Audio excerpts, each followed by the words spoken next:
नमस्कार मित्र हो. माझं नाव फारूक. आज सकाळीच आपल्याकडे एक वेल्डिंग मशीन रिपेअरिंगसाठी आलं होतं वेल्ट्रॉनिक कंपनीचं.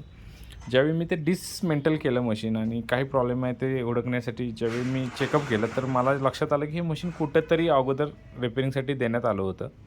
परंतु जिथं रिपेअरिंग देण्यात आलेलं आहे तिथं काही सक्सेस झालेलं दिसत नाही आहे. काही पार्ट त्यांनी चुकीचे जोडलेले आहेत. उदाहरणार्थ हा जो कॅपॅसिटर आहे, हा चुकीचा आहे किंवा हा जो ब्रिज आहे, हा चुकीच्या पद्धतीने जोडलेला आहे. त्यामुळे हा ब्रिज तुम्हाला दिसेल, इथं उडलेला दिसेल, खराब झालेला दिसेल. हा ट्रॅक इथं जळलेला दिसेल. फक्त चुकीचे पार्ट्स तिथे टाकल्यामुळं हा प्रॉब्लेम येतो.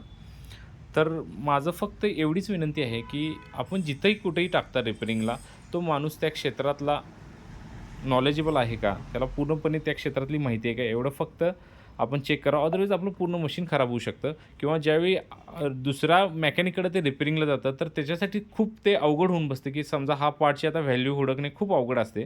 त्यामुळं ज्याच्याकडे आपण मशीन टाकता रिपेअरिंगसाठी, तो त्या क्षेत्रातला नॉलेजेबल आहे का? हे फक्त एकदा चेक केलेली चांगलं असेल, एवढीच विनंती.